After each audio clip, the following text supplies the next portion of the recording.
আমি এটা জানতাম না তো। আল্লাহ তাআলা বলেছেন, আমি বান্দার সাথে তার ধারণা অনুযায়ী আচরণ করি।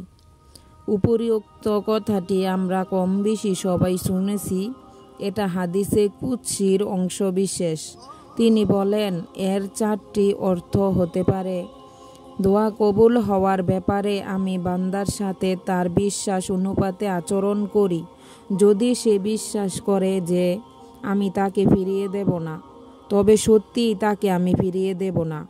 তওবা কবুল হওয়ার ক্ষেত্রে আমি তার বিশ্বাস অনুযায়ী আচরণ করি। যদি সে পুরোপুরি আত্মবিশ্বাসী হয়, তাহলে তাকে আমি ফিরিয়ে দেই না। ইস্তেগফারের ক্ষেত্রে আমি বান্দার সাথে তার ধারণা অনুযায়ী আচরণ করি।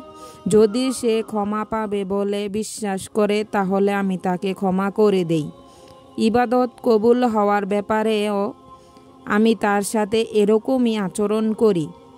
তাই আল্লাহ তাআলা বলেছেন, আমি বান্দার ধারণার সাথে কাজ করি। বান্দা যদি ভাবে যে আমি দোয়া করতেছি আল্লাহর কাছে, আল্লাহ তাআলা আমাকে ফিরিয়ে দেবেন না, তাহলে আমি ফিরিয়ে দেব না। আর বান্দা যদি ধারণা করে যে আমি দোয়া করতেছি আমার দোয়া কবুল হবে না, বিশ্বাস না করে, তাহলে আমি তার সাথে সেরকমই কাজ করব।